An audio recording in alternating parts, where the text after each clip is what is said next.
Welcome into the Dynasty Nerds YouTube channel. Today, we're going to be breaking down a fantasy NFL mock draft where all of these fantasy relevant players are going, the quarterbacks, the running backs, the wide receivers, the tight ends, in the not just the first, but the first two rounds.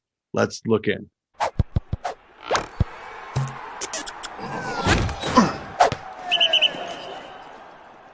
All right, starting off at the 101, we're not going to get hot takey.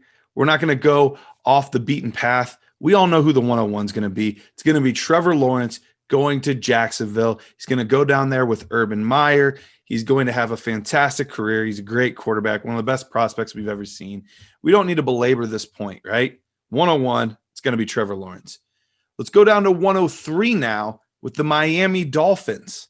Miami Dolphins I have here at 103 taking Devonta Smith. So I didn't say anything about 102, right? I think the Jets at this point, it looks like they're going to be moving past that, not taking a quarterback, try to roll one more year with Sam Darnold, see how that goes. Miami Dolphins, they still have Tua Tagovailoa. Why don't they just pair him up with his wide receiver from Alabama that just so happened to win the Heisman this past year? I get it. 3 is early to take a player at the wide receiver position. Typically, you see quarterbacks, you see offensive linemen, defensive linemen, every once in a while a defensive back. But I think for this specific case, we know that Miami has a great defense. I think he'll be a good fit with the Miami Dolphins. And I think he can be their wide receiver 1 for the foreseeable future. And get out of here with that BMI stuff. He's fine. Stop. 104. Let's move over to Atlanta. Yes, I said Atlanta. I have them taking a skill position player. And it might not be the one you want. But Matt Ryan's 35 years old, guys. Julio Jones isn't getting any younger and he's banged up. It's time for Atlanta to start facing the facts that with this new regime, with this new head coach, it's time to move into the future. And you got lucky because Justin Fields is still on the board. He is the type of player that could change this franchise, start from the ground up, build around him. We've got Calvin Ridley there right now. That's a good piece for him for the future. Let's start building around a young quarterback. The Ohio State quarterback only lost 2 games in his entire collegiate career. Dude is an absolute stud. Did he lose 3? It was either 2 or 3. I forget now. Either way, 2 games, 3 games, doesn't matter. Kid's a stud. Let's move to 107 now. I have Detroit taking a wide receiver here. They just made a big move to get Jared Goff with 2 additional first-round picks, 1 in 22, 1 in 23, and a third-round pick this year. I don't think Goff's necessarily the guy of the future, but I think they're going to at least test to see what they got. They could take a quarterback here. It wouldn't shock me if they took a quarterback. But I think at this point, there's a really good, talented receiver on the board here. And we don't know that Kenny Golladay is going to be back either. I think they need to start building around Jamar Chase. Jamar Chase took the entire year off, so some people might forget about him, forget how talented he was, paired up with Joe Burrow over there. But Justin Jefferson, the guy that just caught for 1,400 yards this past season, yeah, he was the number 2 receiver in the offense to Jamar Chase. Jamar Chase has a very real chance to be a very, very talented receiver at the next level. At 108, we're going over to Carolina. And I think at this point, there's a little smoke around whether or not Teddy Bridgewater is the guy of the future. And I think that they look to potentially move on because they've got another fantastic athlete that I think would look great in Joe Brady's scheme, and that's Trey Lance. Yes, is it a little bit riskier? Absolutely. The guy played at North Dakota, so he wasn't getting the best competition necessarily. On top of that, he didn't get to play at all this past year with the exception of 1 game because of all of the COVID stuff. So all of that being said, though, we're talking about a 6'4" specimen that is a true athlete at the position, but he's also an extremely talented quarterback. His entire sophomore campaign didn't throw a single interception. Really good deep ball, good accuracy down the field. Yeah, there's some little things, little tweaks you need to make here and there, but he is a really, really good quarterback. Daniel Jeremiah, guy I respect a lot, was putting him in the same conversation as Lawrence and Fields preseason before all the COVID stuff. I think it's a great get for Carolina there at 108. At 109, we're going to go with another quarterback to Denver. That's Zach Wilson. We're going to keep him in the same general area of the country. We're going to put Zach Wilson there in Denver. Now, this one's a really big wild card. You could tell me that they decide to roll one more year with Drew Lock. It wouldn't shock me. But I think if they find a guy that they like at 109, I don't think they're going to hesitate to pull the trigger. And I think Zach Wilson falling that far is probably a good pick for them. There's some people that think he might be the second best quarterback in the class. So right now going as the fourth quarterback off the board, I think that's too good a value for Denver to pass up. I think they end up taking him here at 109. At 111, we're going to go back to the wide receiver position. And we're going to be taking another Alabama wide receiver, the speedster, Jalen Waddle. I get it. Everybody's talking about, well, we saw a wide receiver from Alabama go pretty early last year that was a speedster. And, we saw that. Turned out that didn't work out well. I get it. I hear you. I'm not a huge Henry Ruggs guy myself. But the NFL loves speed. And the New York Giants could use some speed. Jalen Waddle, though, is a much more well-rounded wide receiver than Henry Ruggs was. Yes, he has the speed, but he's also got more open field movement. He was an incredible punt returner, which tells me quite a bit about his movement skills in the open field. And he's not afraid to go up and get the football, be physical with guys. So I like Jalen Waddle there to the New York Giants, and I think that team could really use another playmaker in that offense. Once Saquon Barkley gets back, that offensive line starts to melt. It could low-key be a sneaky, decent offense next year. We'll just see if Jason Garrett gets out of the way or not. Go on to 113. It's been too long for this guy to not be picked yet, so I got to take him off the board here at 113. Kyle Pitts to the Los Angeles Chargers. Now, Hunter Henry is a free agent. So this would be assumed that he is not coming back. But can you imagine a guy like Kyle Pitts? We don't use the term unicorn loosely. This guy is a unicorn. Same size as a guy like Megatron. That's the type of skill set we're looking at. But he's going to be playing more of the tight end position. I think he's fantastic. Everyone else thinks he's fantastic. One of the best tight end prospects anyone's ever seen from a receiving profile standpoint. And also, he's actually a much better blocker than people give him credit for. I don't know where this narrative is that he's a terrible blocker, but we did a film nerd session on him last year, and he actually does decent at the position blocking, especially if he fills out a little bit more. I'm not concerned. So let's have him go here at 113 to the Los Angeles Chargers. At 15, we're going to have another quarterback going off the board. Yes, that's the fifth quarterback in the top 15 picks. We're going to have Mac Jones to New England. I think it makes a lot of sense. We know Nick Saban, Bill Belichick, their boys. Mac Jones had a fantastic season for Alabama this year. I got to see him personally at the Senior Bowl. He looked really good there as well. I think it's a really good fit for a team that needs their next future quarterback. They need the guy that they can build around. I don't think that guy is Cam Newton. The hard part is how much longer will Bill Belichick be able to be there? He's not getting any younger. He's one of the oldest coaches in the league. Is he ready to see a rebuild all the way through? My guess is yes. I think he's just too competitive not to. He wants to prove that he can do it with somebody else other than Tom Brady, and I think Mac Jones could be that guy. At 119, wide receiver Rashad Bateman is off the board. I really like Rashad Bateman. I think he's an underrated player, and the Washington football team is a good landing spot for him. They could really use another receiver to offset Terry McLaurin. And Rashad Bateman's a much more he's a larger, more physical wide receiver, and I think he's going to fit really well there. The biggest question mark is who's their quarterback going to be. At this point, we still don't know, but there's lots of rumors swirling around about different quarterbacks that could potentially be available. I don't know that they get any of those guys, but I do think that they're going to look to upgrade that offense because right now that O-line is really good and that defense is nasty, especially that defensive line. So I think they're going to look to get more explosive on offense. Rashad Bateman's a guy that can help them do that. All right, at pick 24 overall, Najee Harris to the Pittsburgh Steelers. This kind of seems like a foregone conclusion. Now, I could see him going to Miami. I could see him going to Buffalo.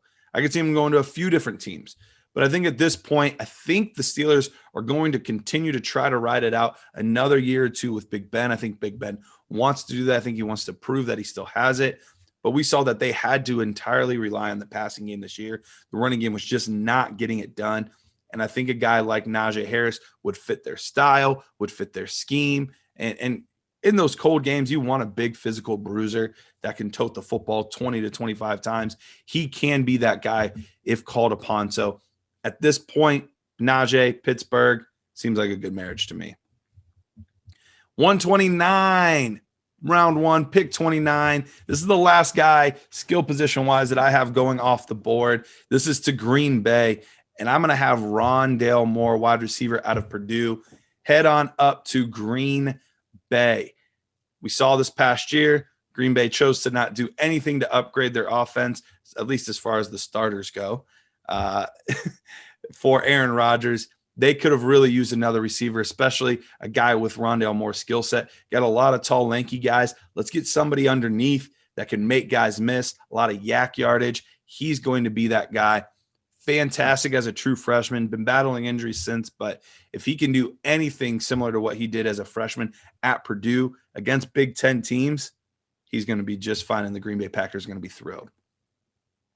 All right, let's move on to the second round of our fantasy NFL mock draft here at Dynasty Nerds. And at the first pick overall in the second round, pick 33 overall, I should say, Pat Freiermuth to Jacksonville. Trevor Lawrence is their new quarterback there. They have 2 picks in the first round, 2 picks in the second round. I think they use that other pick in the first round to help shore up that defense a little bit. But we got to make sure that we get some weapons for this young guy here. I think Pat Freiermuth would be a great fit. He's going to be in that traditional tight end mold. Big, physical, can block, but can also, you can stand him up as a slot Y, and he can catch passes, real strong hands. I think it would be a really good fit for T-Law. Give him that safety blanket in his first season with Jacksonville. The very next pick is going to the New York Jets, and let's give them another playmaker as well. Let's go with Kadarius Toney out of Florida. They drafted Denzel Mims last year, but there still is such a lack of playmakers there for a guy like Sam Darnold. I think they would be I think they would do him a good service to get a guy like Toney.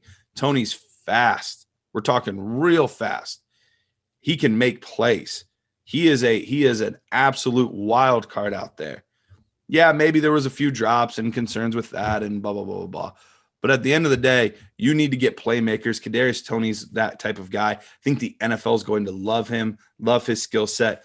His stock keeps soaring up, and I think it's going to be a good pick there for the New York Jets. All right. This is the one that is wild to me, but it seems to be a good fit. Let's go to Detroit again. So this is the second time they're taking an offensive skill position player. And I'm going to have them taking at the 41 overall pick, Kyle Trask, QB out of Florida. This is a guy that was getting first round buzz all the way through the process of this season up until the final game. He played Oklahoma without Kadarius Toney. He played without Kyle Pitts. He played without all of these different guys on offense, and he stunk it up. Multiple interceptions. Everything that could go wrong did go wrong, and all of a sudden we saw a stock plummet. Well, I think NFL general managers are going to look more than just one game. He had a very, very good season, and I think he could be a starter in this league. But I don't think any team's willing to take him with first-round draft capital. But this is perfect for Detroit to say, look, if Jared Goff's our guy, oh, well, it's not the end of the world that we took him in the second round. If not, we have somebody waiting in the wings that could potentially be a future quarterback for our team. We've already added another weapon in Jamar Chase for him. Could be a match made in heaven. At 2.43, so that's that would be the 11th pick in the second round. I'm going to have probably the most hand-in-glove fit out of anybody we've had so far, and that's running back Travis Etienne going to the San Francisco 49ers. A guy with his speed, guy with his ability, and that scheme in San Francisco is a perfect fit. Think about what we've seen Raheem Mostert do there. Now think about him being better. That's what you're going to get out of Travis Etienne. He's a better version of guys like Matt Breida and Mostert, and he's a speed demon. And he's not a guy that's going to be juking guys out of their shoes and all this wiggle. It's one cut and go, and that's what Kyle Shanahan wants to do. I think it's a perfect fit. I would love to see Travis Etienne go to San Francisco there. All right, 49th overall, Arizona's picking, and I'm going to have them go with a tight end. Now, I know traditionally they don't use the tight end much, but let's look at a guy like Brevin Jordan out of Miami. I think he would be awesome in this offense. We have some guys that can get downfield, but this will be an underneath threat. This is a low A-dot guy. He's going to stay closer to the line of scrimmage, but boy, can he make people miss in the open field, which is not something you normally say about a tight end. Tight ends are not those kind of athletes typically, but Brevin Jordan is. He's a little undersized, but I don't think that's an issue. I mean, their quarterback's undersized as well. Who cares? He's going to be a monster in the yak department at the next level, and I think that they could come up with some really cool things for him to do down in Arizona. It's a creative offense. I'm all about that. All right, just 3 picks left. Let's go down to Chicago at pick 52 overall. We're in the second round, and let's go with wide receiver Terrace Marshall, not Terrence. Don't say that. Wide receiver Terrace Marshall out of LSU. Chicago is probably going to be losing Allen Robinson. And right now, we really like what we've seen out of Mooney. But he's a down-the-field speedster threat. Let's get somebody with a little more size that could be a little bit more of a traditional X receiver. And I think Marshall could be that guy. We still don't know who the quarterback could be. As I'm recording this, there's talks that maybe even Carson Wentz could be going there. We don't know. But all of that being said, they're going to have to start to rebuild this offense at some point. I think getting him in the mid-second is a good value. Just another talented wide receiver that we've seen come out of LSU. 1 pick later, Tennessee, another team that's probably losing their starting wide receiver due to free agency, and that is Corey Davis that's leaving. So let's give him another big physical guy as well, and Seth Williams.